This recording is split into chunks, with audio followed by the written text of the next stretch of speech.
ತಿಂಡಿ ತಿಂದ್ರೆ ತಿಂಡಿ ತಿಂಡಿ ಮುಖವ ತೊಳಿತಾ ಇರ್ತಿದ್ಯಲ್ಲೋ. ಯಾರೋ ನಿಮಗೆ ನಾಮ ಇಟ್ಟದ್ದು? ಬರ್ಲೇ ಇಲ್ಲ.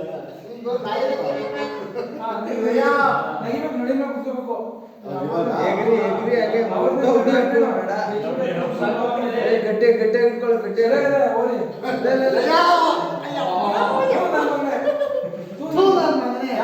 ಯಾರೋ ನಿಮಗೆ ನಾಮ ಇಟ್ಟದ್ದು? ಅವ್ವ ಇಕ್ಕಲು ಕಣಯ್ಯ, ಅವ್ವ ಇಕ್ಕಲು ಕಣಯ್ಯ, ಸರಿಯಾಗಿದ್ದಾರಯ್ಯ. ನೀನು ಯಾರಯ್ಯ ಇಟ್ಟೋರು? ನಾನೇ ಇಟ್ಕೊಂಡೆ ಕಣೋ. ಆ ಮಾತು ಆಗಿರಲಿ. ನೆನ್ನೆ ಅಲ್ಲ ಮೊನ್ನೆ ಅಂಗಡಿ ಪೆಟ್ಟಿ ಬೀಗ ಹೊಡೆದು ಹಣ ಎಷ್ಟೋ ಇಟ್ಕೊಂಡೆ. ನನ್ನೇ ಹೇಳೋ, ನನ್ನೇ ಲೆಕ್ಕ ಕೇಳ್ತೇನಯ್ಯ. ಮುಖಂಡ್ ಹೇಳೋ. ನಿನ್ನಲ್ಲೂ ಮೋಸ ಅದೇ ಕಣಯ್ಯೋ. ಏನೋ ಅದು? ನಿನ್ ಮಗಳೇನಾದ್ರೂ ಪೆಟ್ಟಿ ಬೀಗ ಮುಟ್ಟಿದ್ರೆ ಲೆಕ್ಕನೂ ಇಲ್ಲ, ಬುಕ್ಕನೂ ಇಲ್ಲ. ಅದೇ ನಾನೇನಾದ್ರೂ ಮುಟ್ಟಿದ್ರೆ ಲೆಕ್ಕ ಕೇಳ್ತಿಯಲ್ಲಯ್ಯ. ಅದು ಆಗಲ್ಲ ಕಣೋ ಆದಿಮೂರ್ತಿ. ಅದು ಹೆಣ್ಣು ಮಕ್ಕಳಿಗೆ ಕೊಡ್ಬೇಕಾದ ವಸ್ತು ಕಣೋ. ಹಾಗಾದ್ರೆ ನಮ್ಗೆ ಯಾರಯ್ಯ ಕೊಡ್ತಾರೆ? ಮಾವನವರು ಕೊಡ್ತಾರೆ ಕಣೋ. ಯಾವಾಗಯ್ಯ? ಅವರು ಕಾಲವಾದ ನಂತರ.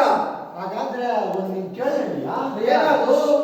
ಲಯ್ಯ ಲಯ್ಯ, ಹಾಗಾದ್ರೆ ನನಗೆ ಒಂದು ಕೇಳಿದೀಯಾ? ಏನೋ ಅದು? ನೀನ್ ಯಾವಾಗಲೇ ಸಾಯೋದು? ನಾನು ಸಾಯದೇ ಕೇಳ್ತೀಯಲ್ಲೋ. ಏನೋ ನಿನಗೆ ಬಂದದ್ದು? ಗುದ್ಬಿಡ್ತೀನಿ ನೋಡು. ತೆಂಗಿನಕಾಯಿ ಹೊಡೆದಾಕ್ಬಿಡ್ತೀನಿ ನೋಡು. ತೆಂಗಿನಕಾಯಿ ಹೊಡೆದ್ರೆ ನಷ್ಟ ಅಲ್ವೇನೋ? ತಲಕ್ಕೆ ಹೊಡೆದ್ರೆ ಅಷ್ಟ ಅಲ್ವೇನಯ್ಯ? ಅಂದ್ರೆ ಇನ್ನೊಬ್ಬ ಆಚಲ್ ಮಾಡ್ಕಾಯಿ ಈಚಲ್ ಮಾಡ್ಕಾಯಿ. ಏನು ಮಾತು ಜವಾಬ್ ಕೊಡ್ತೀಯಲ್ಲೋ. ಆ ಮಾತು ಆಗಿರಲಿ. ಹಣ ಎಷ್ಟೋ ಇಟ್ಕೊಂಡೆ ಅದು ಮೊದಲು ಹೇಳು. ಹೇಳ್ಬೇಕೇನಯ್ಯ?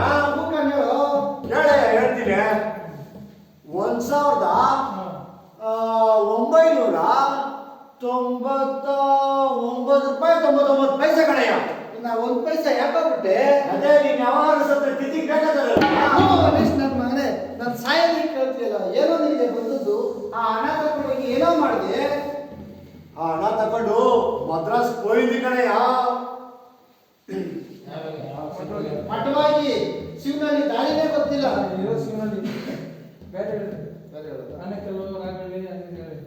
ಮಠವಾಗಿ ಆನೆಕಲ್ ದಾರಿನೇ ಗೊತ್ತಿಲ್ಲ ನಿನಗೆ. ಮಡ್ರಾಸ್ ಹೋಯ್ತಾನಂತೆ. ಮಡ್ರಾಸ್ ಹೋಗಿ ಏನೋ ಮಾಡ್ತೀಯಾ? ಪೆದ್ದ ವ್ಯಾಪಾರ ಮಾಡಿದೆ ಕಣಯ್ಯ. ಪೆದ್ದ ವ್ಯಾಪಾರ. ಯಾವ್ದೋ ಅದು ವ್ಯಾಪಾರ? ಉಪ್ಪಿನ ವ್ಯಾಪಾರ ಕಣಯ್ಯ, ಉಪ್ಪಿನ ವ್ಯಾಪಾರ. ರೂಪಾಯಿಗೆ 3 ಮೂಟೆ ದೊಡ್ಡ ಲಾಟ್ ಹಾಕ್ಬಿಟ್ಟಿದ್ದೀನಿ. ಆಮೇಲೆ ಏನೋ ಮಾಡಿದೆ? ಬೇಸ್ ಒಳ್ಳೆ ಕೆಲಸನೇ ಮಾಡಿದೆ.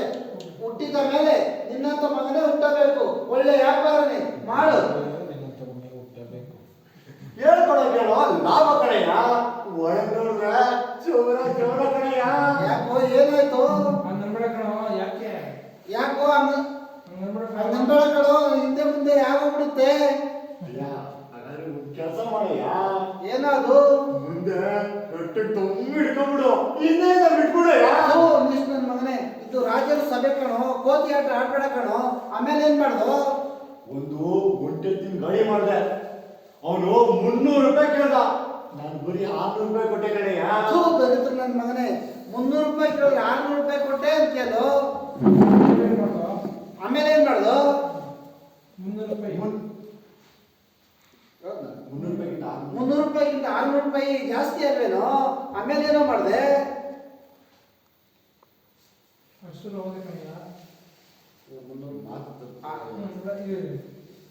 ಅಯ್ಯೋ ಅಯ್ಯೋ ನನ್ನ ಮಗನೇ, ಅಯ್ಯೋ ನನ್ನ ಮಗ ಅವನು 300 ರೂಪಾಯಿ ಕೇಳಿದ್ರೆ ಸರಿ ಹೇಳ್ತಾನೆ. ಅಯ್ಯೋ ನನ್ನ ಮಗನೇ, 300 ರೂಪಾಯಿ ಕೇಳಿದ್ರೆ ನೀನ್ 600 ರೂಪಾಯಿ ಕೊಟ್ಟೆ ಅಂತ ಅಂದಲ್ಲೋ. 300 ರೂಪಾಯಿಗಿಂತ 600 ರೂಪಾಯಿ ಜಾಸ್ತಿ ಅಲ್ವೇನಯ್ಯ? ನನ್ನ ಮಗನೇ, ಎಲ್ಲ ಹೀಗೆ ಹಾಳು ಮಾಡ್ಬಿಟ್ಟಲ್ಲೋ. ಆಮೇಲೆ ಏನ್ ಮಾಡುವ? ಆ ಗಾಡಿಗೆ ಒಂದೊಂದಾಗಿ ಚೀಲ ಗಾಡಿ ಮೇಲೆ ಹಾಕೊಂಡು ಸ್ವಲ್ಪ ಮುಂದಕ್ಕೆ ಹೋಗ್ತಾ ಇದ್ದಂಗೆ ಮುರ್ಕೊಂಡ್ಬಿತ್ತು ಕಣಯ್ಯ. ಅದನ್ನು ಆಮೇಲೆ ಏನ್ ಮಾಡುವ? ಇನ್ನೊಂದು ಗಾಡಿ ಮಾಡಿದೆ. ಅವನು 600 ರೂಪಾಯಿ ಕೇಳ್ದ. ನಾನು ಬರೀ 900 ರೂಪಾಯಿ ಕೊಟ್ಟೆ ಕಣಯ್ಯ. ನನ್ನ ಮಗನೇ, ಎಲ್ಲ ಹೀಗೆ ಹಾಳು ಮಾಡ್ಬಿಟ್ಟಲ್ಲೋ. ಆಮೇಲೆ ಏನ್ ಮಾಡುವ? ಆಮೇಲೆ ಏನ್ ಮಾಡುವ? ಅದಕ್ಕೆ ಎಲ್ಲ ಚೀಲ ಹಾಕೊಂಡೆ. ಸ್ವಲ್ಪ ಮುಂದೆ ಹೋಗ್ತಾ ಇದ್ದಂಗೆ ಅದನ್ನು ಮುರ್ಕೊಂಡ್ಬಿದ್ದು ಕಣಯ್ಯ. ಎಲ್ಲ ಹಾಳಾಗೋಯ್ತಲ್ಲೋ. ಆಮೇಲೆ ಏನ್ ಮಾಡುದು? ಅದೇ ನಾನು ನೀನು ಸೇರಿ ಮಾಡ್ತಿದ್ದಲ್ಲಯ್ಯ. ಏನೋ ಅದು? ಅದೇ ಆ ಹೊಳೆ ಹೆಸರೇನಯ್ಯ? ಓಹೋ, ಬೋರಣ್ಣನ ಹೊಳೆಯಲ್ಲಿ ಅದೇ ಅದೇ ಅದೇ ಕಣಯ್ಯ. ಬೋರಣ್ಣನ ಹೊಳೆ ಸ್ನಾನ ಮಾಡ್ತಿದ್ದೇನೋ. ಅದೇ ಅದೇ. ಆಮೇಲೇನು? ಅಲ್ಲೋಗಿ ಅಲ್ಲ ಏನ್ ಮಾಡ್ದು? ಅಲ್ಲಿ ಯಾರೋ ಒಬ್ಬ ಮುದಿಯ ಜಿಪ್ ಬಿಟ್ಕೊಂಡು ಒಳ್ಳೆ ಸ್ನಾನ ಮಾಡ್ತಾ ಇದ್ದ ಕಣಯ್ಯ. ಅವನಿಗೆ ಏನ್ ಮಾಡ್ದು? ಲೋ ಜುಟ್ಟು ಈ ಒಳ್ಳೆ ಎಲ್ಗೋಯ್ತದೆಯ ಅಂತ ಕಣಯ್ಯ. ಅವನೇನನ್ನು ಅವನು ಇಲ್ಲ ಸೊಲ್ಲೋಸು ನಿಮ್ಮ ಅವ್ನು ಬಾಳೆ ಮಾಡ್ತಿದ್ದ ಅನ್ಕೊಳ್ತೀಯ. ಆ ನೀವೆಲ್ಲ ನಮ್ಮ ಮನೆಗೆ ಬಂದ್ರೆ ನಮ್ಮ ಮನೆ ಆಟ ಮಾಡೇ ಉಳಿತದೇನೋ. ಆಮೇಲೆ ಏನ್ ಮಾಡ್ದು? ಒಂದೊಂದಾಗಿ ಚೀಲ ಎತ್ತಿ ಹೆಂಗಿದ್ರು ಆಳು ಕೂಲಿ ಇಲ್ಲ ಗಾಡಿ ಬಾಡಿಗೆ ಇಲ್ಲ ಅಂತೇಳಿ ಒಂದೊಂದಾಗಿ ಚೀಲ ಎತ್ತಿ ಒಳಗೆ ಬಿಟ್ಟೆ ಕಣಯ್ಯ. ಅಯ್ಯೋ ದಡ್ಡ ನನ್ನ ಮಗನೇ, ಒಳಗಾಗ್ತದೆ. ಒಳಗೆ ಹಾಕಿದ್ರೆ ನಮ್ಮ ಮನೆಗೆ ಬರ್ತದೇನೋ. ಹೋಗಿದ್ರೆ ಹೋಗ್ಲಿ, ನಿಮ್ಮ ಚೀಲನ ಬಚ್ಚಲು ಚೀಲ ಬರ್ತೇವೆ ಕೇಳೋಗ ಹೋಗಿ. ಕೇಳಿ. ಅಮ್ಮೇ ಕೇಳ್ದೇನಯ್ಯ? ಹೋಗಂತ ಕೇಳೋದು. ಅಮ್ಮೇ ಅಮ್ಮೇ ವೆಂಕಟಸುಬ್ಬೆ ಚೀಲ ಏನಾದ್ರು ಮನೆಗೆ ಬಂದವೆ ಬಂದಿರುವಂತ ಕಣಯ್ಯ.